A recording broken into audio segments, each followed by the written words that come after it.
Funny how something so small can set everything in motion. It was a Tuesday morning, ordinary in every way. Emily sat across from me at the kitchen table, sipping her usual green tea, scrolling through her phone like she always did before work. Sunlight spilled through the blinds, casting those familiar stripes across the table. For a moment, it was just another morning. Then she said it. "I'll be in Chicago on Thursday. Just a quick work thing. Probably won't be reachable most of the day." Just like that. Dropped into conversation as casually as asking me to grab bread on my way home. Now, Emily's work trips weren't new. She was in corporate marketing, the kind of job that had her flying out for presentations or client meetings now and then. But what caught me off guard wasn't the trip, it was how she said it. No context. No details. No Emily typical over-explaining about the hotel, the meeting schedule, or which annoying colleague she'd be stuck with. It was unlike her. She always shared those little things. That was her way, talking through the details even when I barely understood what half of her clients did. But this time, nothing. Just a vague mention of meetings and a heads up that her phone would be off. I told myself not to read into it.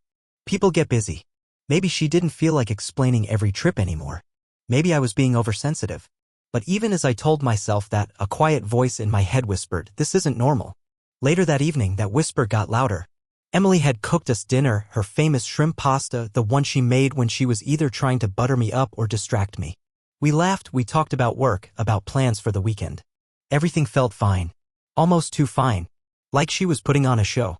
After dinner, she excused herself to take a shower, leaving her phone on the kitchen counter. That in itself was strange. Emily never left her phone lying around anymore. It used to be something she'd forget in her purse or misplace around the house. But over the past few months, it had become an extension of her hand. She'd even take it with her to the bathroom. Always just in case work needed her. That night, though, it sat there. Screen up. Unattended. I stared at it for a minute, debating with myself. I wasn't trying to snoop. Honestly, my first instinct was practical, maybe it needed charging. So I picked it up. That's when I saw it. A message preview popped up. From someone named Ethan. "Dinner's still on for tonight, right? Can't wait to see you." It felt like someone had dumped a bucket of ice water on me. Ethan? Who the hell was Ethan? I didn't recognize the name. She'd never mentioned him, not in passing, not as a coworker, not as a client. And the message, "Can't wait to see you," was way too familiar, way too casual for a professional setting. My stomach twisted. For a moment, I tried to rationalize it. Maybe it was work-related. Maybe Ethan was a vendor, or a client, or someone she was meeting for dinner to seal a deal. Maybe. But no matter how much I wanted to believe that, the pit in my stomach said otherwise. When she came back downstairs, hair damp, wrapped in her bathrobe, I decided to bring it up. I tried to sound casual, like it was no big deal. "Hey, who's Ethan?"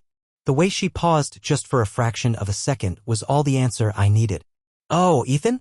He's just a guy from work," she said, waving her hand dismissively. "We're having dinner after the conference. Nothing exciting. It's business." That was it. No follow-up, no details. In the past, she would have told me all about who Ethan was. She would have shared what project they were working on, probably even complained about him if he was annoying. But this time she shut it down immediately. Just work. But it didn't sit right. The dismissiveness.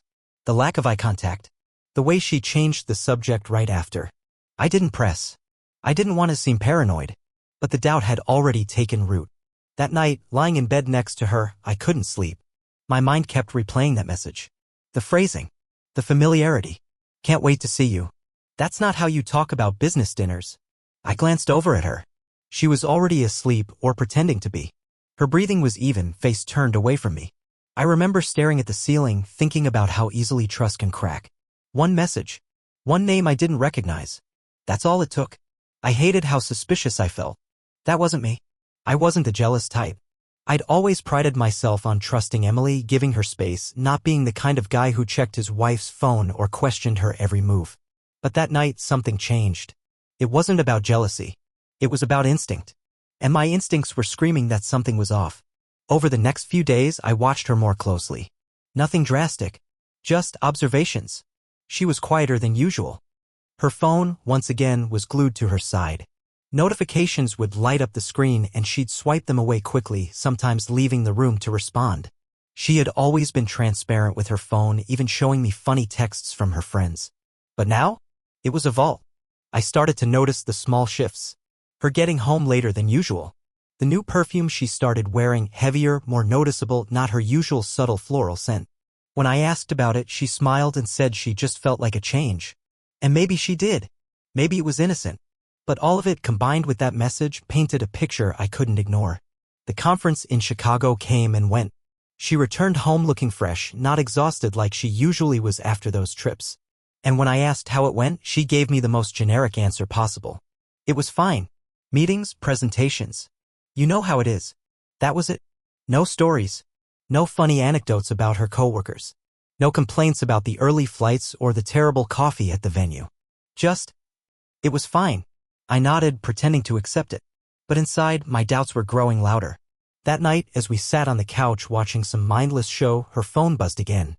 This time, she glanced at it, smiled slightly, and put it face down on the coffee table. She didn't check it again while I was sitting next to her. But I wasn't fooled. It was like a wall had gone up between us. A subtle, invisible barrier that hadn't been there before. And I couldn't shake the feeling that Ethan, whoever he was, had something to do with it.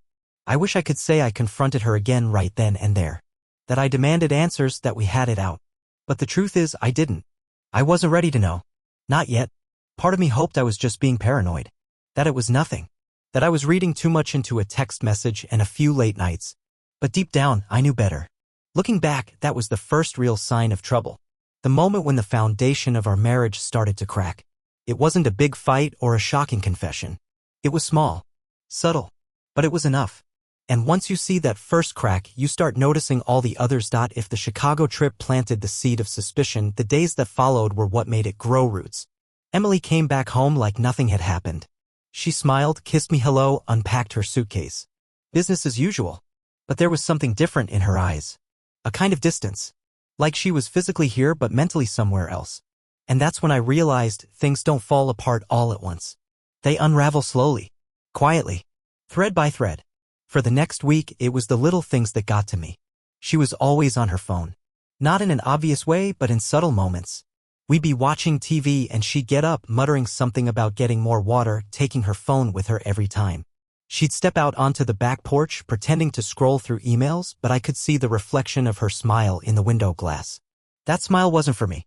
I noticed her locking her phone more often, adding a password where there hadn't been one before. When I teased her about it, trying to play it off, she gave a half-hearted laugh and said, "Work's getting stricter with security." Sure. Security. One night, while she was in the shower, I glanced at her purse, sitting on the kitchen counter. I don't know what compelled me, but I opened it. Right on top was a receipt from a restaurant. Not one of our usual places. It was a trendy little spot downtown, the kind of place that was all mood lighting and overpriced cocktails. The date on the receipt? The night of her Chicago trip. 1 appetizer, 2 entrees, a bottle of wine. That stung. When I asked her about it later, trying to keep my tone light, she didn't even blink. "Oh, that was with a client," she said. "Ethan insisted we grab dinner after the meetings. It was strictly professional." Strictly professional. Right? I wanted to believe her. God, I wanted to so badly. But her words had the polished, rehearsed tone of someone who had been preparing for that question. It was like living with a stranger. This woman who looked like my wife, sounded like my wife, but kept her distance in a way she never had before. The changes were subtle but relentless. She started staying late at work more often. Deadlines, she said. Team projects. Always a reason. Always plausible. But her stories never seemed to match up. One evening, she told me she was working late to prepare for a big presentation. But when I casually mentioned it to one of her coworkers, someone we'd had over for dinner before, he seemed surprised. "Oh, there's no big presentation this week," he said. "Emily's team wrapped their project last Friday." That was the moment my doubt hardened into something more. The worst part was the waiting. The quiet hours when she was gone, when my mind would wander to all the worst possible places. I'd picture her laughing over drinks with Ethan, their conversation just a little too an asterisk mate. I'd imagine them walking out of that dimly lit restaurant, his hand on the small of her back. My imagination was relentless and the lack of answers only fed it. At night, lying in bed next to her, I found myself studying her like a stranger. The way she'd roll away from me in her sleep, the way her phone sat charging on her side of the bed, face down. I remembered when that used to be my spot. Now, even the air between us felt colder. I wanted to ask her straight out, "Are you cheating on me?" But I couldn't. Not yet. Because once you ask that question, there's no going back. It becomes real. And maybe deep down I wasn't ready to hear the answer. Instead, I started paying closer attention. I noticed a new perfume, stronger, more floral than the light scent she used to wear. I noticed how she started dressing differently for work. Not overly suggestive, but more polished. More attention to detail. Like she was dressing for someone. And then there were the late-night texts. Her phone would buzz, screen lighting up in the dark room, and she'd always pick it up with the same quick, furtive glance. When I asked who it was, she'd shrug. Just work stuff. It never ends. I wanted to believe her. But the gap between what I wanted to believe and what I was seeing was getting wider every day. One Friday evening, she told me she was going out for a girls' night. Just her and a few friends from work. I knew most of them. I even offered to drive her like I used to. She declined. Said she didn't want to trouble me. That was new too. When she left, I sat on the couch, staring at the door long after it closed. The silence of the house felt suffocating. I poured myself a drink, flipped through channels aimlessly, but nothing could quiet the storm in my head. By midnight, she still wasn't home. At 12:30, I texted her, "Everything okay?" Her reply came a minute later. "Too fast." "Yeah, having so much fun. Be back soon. Love you, smiley face." The emoji was what did it. Emily never used emojis with me. Not like that. It felt like she was trying too hard. When she finally walked through the door at nearly 2 a.m., her hair was slightly tousled, her lipstick faintly smudged. She kicked off her heels, gave me a quick peck on the cheek, and mumbled something about losing track of time. The smell of unfamiliar cologne clung to her clothes. That night, I lay awake while she slept soundly next to me. My thoughts weren't racing anymore. They were focused. Sharp. The evidence was stacking up and I couldn't keep ignoring it. Still, I hesitated. I didn't want to confront her with just suspicion. I needed more. Something undeniable. So the next morning, I did something I swore I'd never do. While she was in the shower, I picked up her phone. Locked. Of course. But then, in a moment that felt almost too convenient to be real, I remembered something. A few weeks ago, she had set up her phone's password right in front of me, thinking I wasn't paying attention. She used my birthday. The irony wasn't lost on me. The phone unlocked and my hands trembled as I scrolled. I didn't even have to look hard. There it was, a message thread with Ethan. The messages were cautious. They didn't say anything explicit. But the tone, the subtext, the familiarity, they said more than enough. Last night was amazing. Can't stop thinking about it. Wish we didn't have to sneak around. Thursday can't come soon enough. I stared at the screen, feeling like the ground beneath me had given way. There was no coming back from this. But even then, I didn't confront her. Not yet. Not right away. Because now, I needed confirmation beyond a doubt. Something I could hold up and say, here. This. Explain this. That evening, when she casually mentioned another work trip to San Francisco next week, I nodded, pretending to believe her. But in my mind, gears were already turning. I knew someone who could help. My brother, Jake. He worked as a private investigator. And while I hated the idea of pulling him into my mess, I knew it was the only way to get the truth I needed. The moment Emily went upstairs to bed, I called him. His voice was low, steady. When I told him what was going on, he didn't sound surprised. "You want me to follow her?" he asked. I swallowed hard. "Yeah. I need to know." There was a long pause. Then he said, "Okay, brother. I've got you." That night, as I lay in bed, listening to Emily's soft, even breathing, a strange calm settled over me. The doubts, the guessing games, the endless what-ifs, they were coming to an end. One way or another, I was going to know the truth. And once I did, there would be no more pretending. The worst part of betrayal isn't the act itself, it's the silence that follows. For days after that conversation with my brother Jake, I lived in a strange in-between state. On the surface, life went unlike normal. Emily woke up early, dressed for work, kissed me goodbye, and came home late, exhausted from meetings. We ate dinner together, made small talk about our days, even laughed at reruns of shows we'd seen a dozen times. But underneath it all, I was just waiting. Waiting for the truth to show its face. Jake didn't give me updates right away. He knew better. He'd been in this line of work long enough to know that people like me need time to brace for the inevitable. He promised he'd only call when he had something solid. The call came 3 days later. I was at work, pretending to focus on an email when my phone buzzed.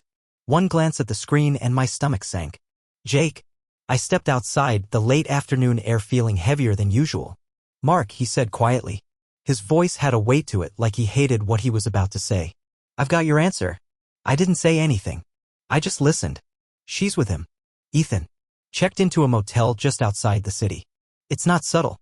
They went in together this morning. Still there. I've got photos." There it was. The truth laid bare in simple words. I should have felt rage. I should have felt my fists clench, my heart pound with fury. But I didn't. What I felt was numbness.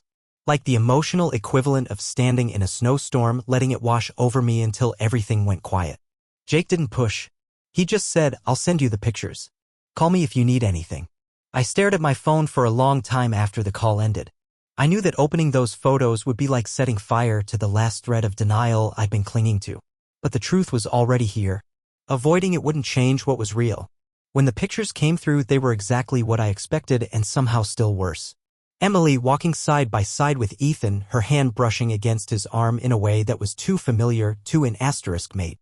The two of them entering the motel, heads close together, smiling. Hours later, another *T of them leaving, clothes rumpled, her hair slightly out of place, both of them looking around like they were avoiding being seen.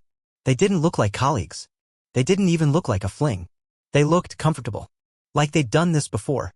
I sat in my car for a long time after that, the photos glowing on my phone screen, my reflection staring back at me through the glass. This was it. The unavoidable truth. The moment my marriage officially collapsed. But strangely, with the truth in hand, a new feeling emerged. Clarity. For weeks, I had been twisting myself into knots, questioning my own instincts, wondering if I was paranoid or just imagining things.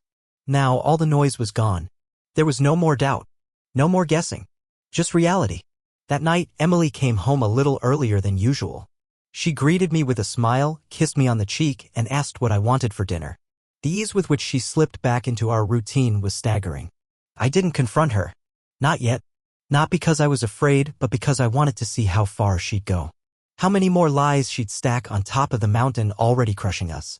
We sat down for dinner. She talked about her day, a client pitch, how stressful work had been.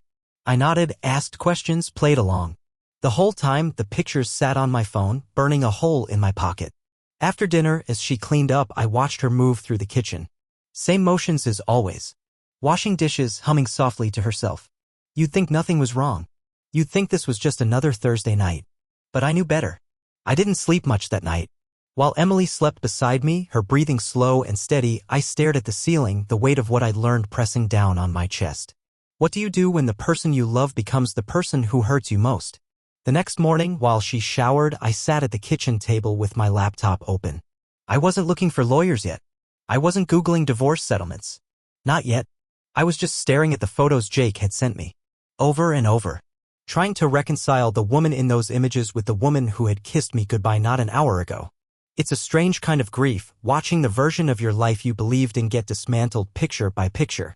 When Emily came downstairs, ready for work, she kissed me on the cheek like always.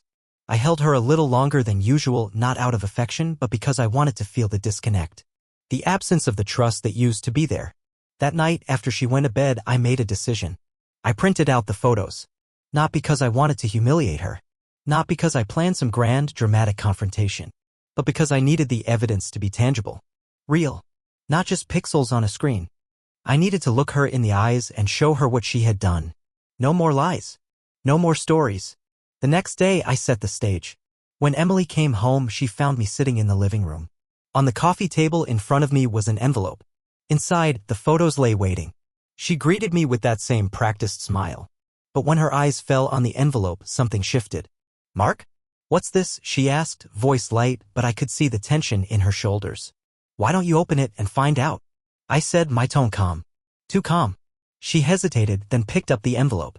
The color drained from her face as she flipped through the photos. The room went silent, save for the soft rustle of paper. For the first time, she didn't try to deny it. She didn't launch into an excuse. She didn't say it was just work or that it wasn't what it looked like. She sat down across from me, photos in hand, her hands trembling slightly. "I'm sorry," she said, her voice barely audible. 2 words. That's all she could muster. I looked at her, really looked at her. And for a moment, I felt an overwhelming sadness. Not just for what she'd done, but for how far we had fallen. For the fact that this was how our story was going to end, not with a fight, not with a bang, but with a quiet, broken apology. "How long?" I asked. Her shoulders sagged. "A few months," she whispered. "It wasn't supposed to happen. It just did." "It just did," I repeated, tasting the bitterness of those words. "Like you tripped and fell into a motel room with him?" She winced but didn't argue. "I wanted to tell you," she said, tears welling in her eyes. "But I didn't know how. I kept hoping it would stop. That I could fix it before it went too far." I laughed, but there was no humor in it. Too far? Emily, we're so far past that line, it's a dot in the rearview mirror. Silence settled between us. Thick. Suffocating. I never stopped loving you, she said suddenly. Even with him. You have to believe that. I shook my head slowly. You don't destroy the people you love, Emily. You don't lie to their face day after day while sneaking around behind their back. Her tears fell freely now, but I felt nothing. No anger. No sympathy. Just emptiness. I don't know what to say, she whispered. There's nothing left to say, I replied. That night, I slept in the guest room. The house felt colder. Quieter. Like it knew what had happened. Like it was grieving with me. But strangely, I felt lighter. The weight of suspicion, of doubt, of not knowing, it was gone. The truth had arrived. And while it shattered everything, it also set me free. The thing they don't tell you about betrayal is how quiet it gets afterward. No shouting, no slamming doors. Just silence. A heavy, suffocating kind of silence that seeps into every corner of your house. Emily moved around like a ghost after that night. She still did the same routines, woke up early, made coffee, left for work, but the energy was different. She knew the facade was gone. There was no reason to pretend anymore. And yet she did. Out of habit, maybe? Or guilt. I found myself observing her with a detached curiosity. Not as my wife, but as a stranger I'd once loved. The woman who used to laugh with me over burnt pancakes on Sunday mornings was now a carefully curated mask. Every smile was thin. Every word measured. But now it was my turn to stop pretending. The next morning I called Jake. I need more, I told him. Not just pictures of a motel. I want everything. Where they go. How long it's been. I need to know the whole story. Jake didn't ask why. He knew me well enough to understand that this wasn't about revenge. It was about clarity. About reclaiming the truth Emily had stolen from me. All right, he said. I'll dig deeper. In the meantime, I went through the motions of daily life. I went to work. I nodded through meetings. I smiled when people asked me how I was doing. None of it felt real. It was like watching someone else's life play out from behind glass. At home, Emily kept her distance. She didn't ask questions. She didn't try to explain herself further. Part of me expected her to beg, to fight for us. But she didn't. Maybe she knew it was too late. 3 days later, Jake sent me a file. Photos, timestamps, notes. He'd been thorough. He always was. There they were, Emily and Ethan. Together at a coffee shop across town. Walking through a park, their bodies angled toward each other, heads close in conversation. A quiet familiarity between them, like this was routine. But one photo stood out. It was from 2 months ago. A company event. Emily had told me it was a boring networking mixer, nothing worth attending. I'd believed her. In the photo, she was standing next to Ethan. His arm was around her waist. Not a friendly, professional pose, but an asterisk mate. Familiar. Her smile wasn't forced. It was the kind of smile I hadn't seen from her in months. It wasn't just a fling. This had been going on longer than she'd admitted. The lies weren't new. They were layered. And I had been blind to all of it. Later that night, I sat across from her at the dinner table. The photos sat in a folder by my side, untouched. I talked to Jake, I said, watching her reaction. Her fork froze midway to her mouth. A tiny pause, but I noticed. I asked him to find out more, I continued. About you. About Ethan. She set the fork down slowly, her shoulders slumping. I figured you would. That surprised me. Not the admission, but the resignation in her voice. Like she knew this was coming and had already accepted it. I have pictures from 2 months ago, I said. That company event you said was boring. You remember? You said it wasn't worth me coming. She didn't answer. Turns out it was worth it. For you and Ethan, at least. Her hands trembled as she reached for her water glass. I didn't plan for this to happen, Mark. Of course not, I said flatly. You just accidentally tripped and fell into his arms. Over and over. She flinched but said nothing. I want the truth now. The real truth. How long has this been going on? Her lips parted but no sound came out. She looked so small in that moment. Not because of guilt, but because of the weight of her own choices. Since last summer, she said finally. It started with late work nights. Drinks after meetings. It just escalated. Last summer. That meant nearly a year. A year of lying. A year of looking me in the eyes and pretending nothing was wrong. And you didn't think to tell me? I asked, though the answer was obvious. I kept telling myself it didn't mean anything, she whispered. That it was a mistake. But then it wasn't. And by then I didn't know how to stop without blowing up everything. You blew it up anyway, I said. There was no fight left in me. I wasn't looking for an apology. I didn't want excuses. I just wanted the truth out in the open. I'm sorry, she said again, but it sounded automatic now. A reflex. The truth was, I didn't hate her. I thought I would. I thought I'd be filled with rage, ready to scream, to throw things. But I wasn't. What I felt was worse. I felt nothing. The next day, I started making plans. I wasn't going to stay in a house built on lies. But I wasn't going to let her dictate how this ended either. If she had been playing a game behind my back, I was going to finish it on my terms. I scheduled meetings with divorce attorneys. Jake recommended a few names, people who didn't waste time with pleasantries. I wasn't looking for drama. I wanted it clean, precise. I gathered everything: bank statements, joint accounts, property documents. Emily didn't know it yet, but the process was already moving. And through it all, she acted like we were in some awkward limbo. She'd make dinner, ask me if I needed anything, as if this was just a rough patch we could eventually work through. But there was no we anymore. One evening, as I packed a box of my things, books, old photos, small personal items, she stood in the doorway, watching. Are you really going to throw away 10 years, Mark? She asked, her voice shaking. I set down the frame in my hand. It was a picture of us from years ago, smiling in front of the Grand Canyon. Back when things were simple. Before Ethan. Before all of this. I'm not throwing anything away, Emily, I said quietly. You did that when you decided he was worth more than the truth. Tears filled her eyes, but I didn't feel the need to comfort her. Not this time.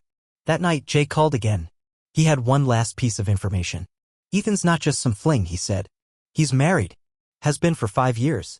That hit harder than I expected.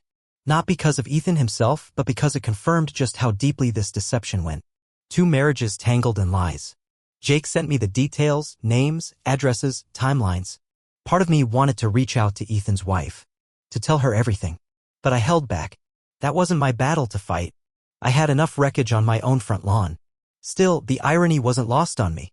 While Emily was busy destroying our marriage, Ethan was doing the same to his. A match set. By the end of that week, the divorce papers were ready. All that was left was for Emily to see them. When she came home that evening, the envelope was already on the kitchen table, her name printed in bold letters. She paused when she saw it, her hand hovering over the paper. I assume this is what I think it is, she said, her voice barely above a whisper. It's not punishment, I told her. It's closure. She sat down slowly, staring at the envelope. For once, she didn't cry. She didn't plead. Maybe she knew there was nothing left to say. I'm sorry, she said one last time. But apologies don't undo betrayal. I stood there for a moment, looking at the woman who had been my wife, my partner, my best friend. And then I walked away. Not in anger. Not in heartbreak. In freedom. You'd think the big confrontation would be some explosion. Yelling, accusations flying across the room. Maybe even something dramatic like storming out and slamming a door. But the real ending of a marriage doesn't usually come with fireworks. Comes with silence. With a slow, suffocating realization that the person sitting across from you has already left in every way that matters. The morning after I handed Emily the divorce papers, the house felt still. Not peaceful. Not quiet in a good way. Still, like the air itself was holding its breath, waiting for something to break. Emily hadn't said a word since opening that envelope. She had skimmed through the papers, her eyes glassy, her fingers trembling just slightly as she flipped the pages. No outburst, no denial, just a slow, crushing acceptance settling over her like a heavy coat. That told me everything. She knew this was the end. But even so, there was one thing I hadn't done yet. One conversation I had avoided, not because I didn't have the evidence, but because I wasn't sure I was ready to hear her answers. That evening, after a day of us tiptoeing around each other in the same house, I decided to finally ask her. I found her sitting in the living room, curled up in the corner of the couch with her legs tucked under her, scrolling mindlessly through her phone, probably not even seeing what was on the screen. Emily, I said, standing in the doorway, we need to talk. She looked up slowly. Her eyes were red, but dry. I could see it in her face. She knew this wasn't going to be a conversation she could sidestep. I sat down across from her. For a moment, neither of us spoke. How did we get here? I asked finally, my voice quieter than I expected. How did we go from late-night ice cream runs and binging bad reality shows to this? Her shoulders slumped, and she set her phone down, folding her hands in her lap. I don't know, she whispered. It wasn't one thing. It wasn't like I woke up one morning and decided to ruin everything. But you did, I said, not cruelly, just stating a fact. I know, she replied, her voice cracking. I know I did. She took a deep breath, gathering herself. Last summer, you were working late all the time. You'd come home exhausted, barely talk, just crash on the couch. I felt invisible, Mark, like I was just background noise in your life. I wanted to argue, to tell her I was working for us, for the future we always talked about. But part of me knew she wasn't lying. I had been distant, tired, maybe even complacent. That's when Ethan started hanging around more, she continued. At first, it was harmless, just venting after meetings, grabbing coffee. He was present. He listened. Her words stung more than I wanted to admit. And then, I asked, keeping my tone even. She looked down, ashamed. And then it got messy. Drinks after work turned into dinners. Dinners turned into more. She didn't need to spell it out. I already knew. I told myself it was just a fling, she said bitterly. Something temporary. Something that didn't mean anything. But lying to you, lying to myself, became easier than admitting how badly I'd screwed up. I sat there, letting her words settle. I could have handled the truth, Emily, I said softly. I could have handled you being unhappy. We could have talked. We could have worked through it. But instead, you chose to lie. Every day. Every night. Tears welled up in her eyes, but she didn't cry. Not really. Maybe she'd cried herself dry already. I was scared, she admitted. Scared you'd leave. Scared of destroying what we had. A bitter smile tugged at my lips. Funny. You ended up doing exactly that. She flinched. The truth hurts. For a while, we just sat there in the dim light of our living room. The weight of our shared failure pressing down on us. I don't expect you to forgive me, she said finally. I don't even think I deserve that. But for what it's worth, I am sorry, Mark. I'm sorry for being selfish. For being a coward. I nodded slowly. I believed her. But believing her didn't make it better. I'm not going to scream at you, I said. I'm not going to throw your things out on the lawn or trash talk you to everyone we know. But I can't stay in this anymore. I deserve better than being plan B while you play house with someone else on the side. She wiped her eyes with the sleeve of her sweater, her shoulders trembling. I know, she whispered. The thing is, hearing her admit it, hearing her own up to it, didn't bring me the satisfaction I thought it might. It didn't fix anything. The damage was already done. I want you to move out by the end of the week, I said. I'll give you time to figure out where to go. I'm not going to throw you out tonight. But this house, it's not ours anymore. It's just a place we shared. And now it's time to let it go. She nodded, her lips trembling. There was no fight left in either of us. Later that night, I sat alone in the kitchen, staring at the divorce papers again. It was surreal. This piece of paper, this collection of cold legal terms, was now the full stop at the end of our story. I wasn't angry anymore, just tired. Tired of pretending. Tired of holding on to something that had already slipped away months ago. The next morning, Emily started packing. She didn't make a scene. She didn't try to bargain. She just quietly gathered her things, boxing up the remnants of a life we had built together. Watching her move through the house, collecting memories and packing them away, felt surreal. At one point, she paused at the mantel, fingers brushing over a framed photo of us on our wedding day. She picked it up, held it for a moment, then gently set it face down before placing it in a box. Felt symbolic. The closing of a chapter. That evening, before retreating to the guest room, she stopped in the doorway.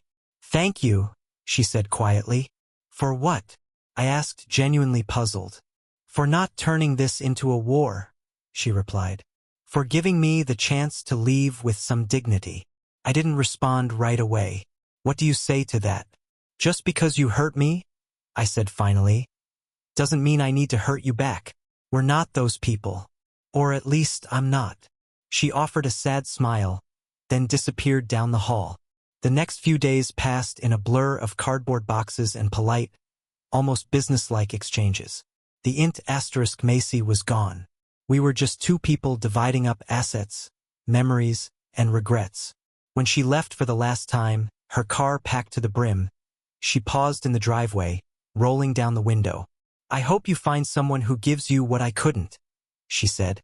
"I hope you figure out why you were willing to throw it away," I replied. No anger, no spite, just truth. And then she was gone. The house felt empty, not in a sad way, more like a room finally exhaling after holding its breath for too long. That night, I sat on the porch with a glass of whiskey, staring up at the stars. The future was a blank page now, scary, unknown, but at least it was honest. And that was more than I could say for the life I'd been living these past few months.